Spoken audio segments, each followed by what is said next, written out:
പണ്ട് ഒരു കാട്ടിൽ മൃഗങ്ങൾക്കായിട്ട് 3 ഇനങ്ങളിലായി മത്സരം നടത്തി.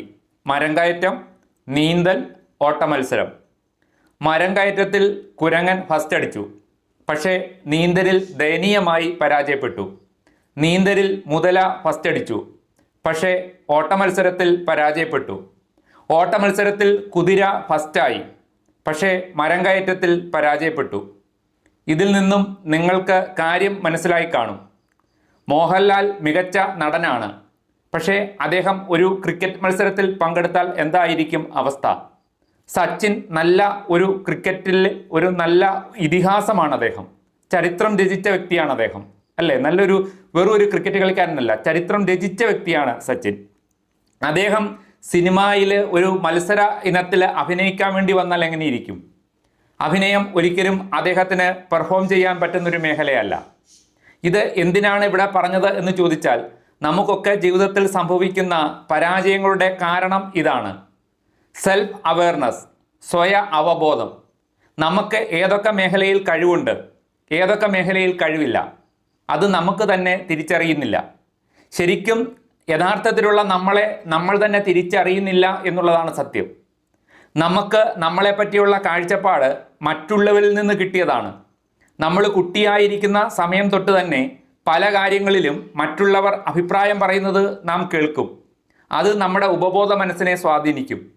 അവൾ പഠിക്കാൻ മിടുക്കിയാണ്, അല്ലെ പഠിക്കാൻ മോശമാണ്, സുന്ദരനാണ്, സൗന്ദര്യമില്ല, നീളമുണ്ട്, നീളമില്ല, കറുത്തതാണ്, വെളുത്തതാണ്, അങ്ങനെ പല കാര്യങ്ങളിലും മറ്റുള്ളവരുടെ അഭിപ്രായം കേട്ടാണ് നമ്മൾ വളരുന്നത്.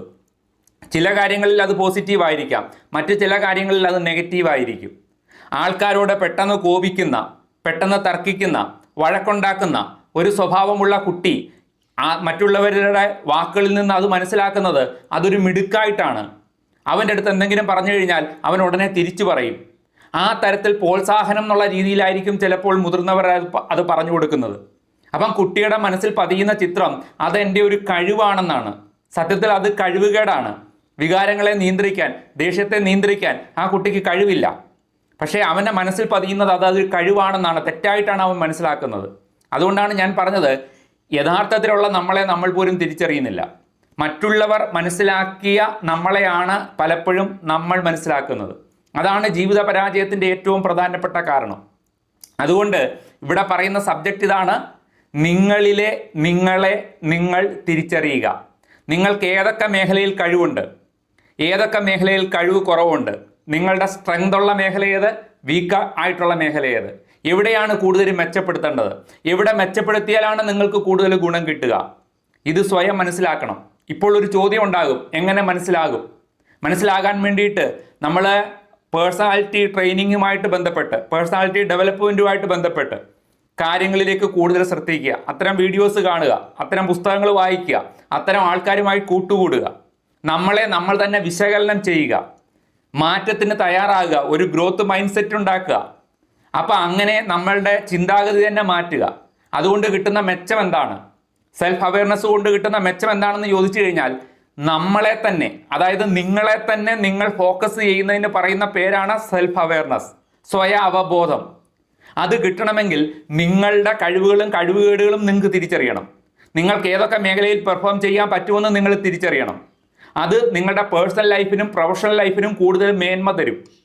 അപ്പോൾ അത്തരത്തിലുള്ള ഒരു മൈൻഡ് സെറ്റ് ഉണ്ടാക്കുക, അതിനു വേണ്ടിയിട്ട് പരിശ്രമിക്കുക, ജീവിതത്തിൽ കൂടുതൽ വിജയങ്ങളിൽ എത്തുക. അപ്പോൾ ഞാൻ തിരഞ്ഞെടുക്കുന്ന സബ്ജക്റ്റുകളെ, ഇത്തരം വിഷയങ്ങളൊക്കെ നിങ്ങൾക്ക് ഇഷ്ടമാകുന്നുണ്ടെങ്കിൽ തീർച്ചയായിട്ടും എൻ്റെ ഈ ചാനൽ സബ്സ്ക്രൈബ് ചെയ്യാൻ മറക്കരുത്, ലൈക്ക് ചെയ്യാൻ മറക്കരുത്, മറ്റുള്ളവർക്ക് ഷെയർ ചെയ്യാൻ മറക്കരുത്.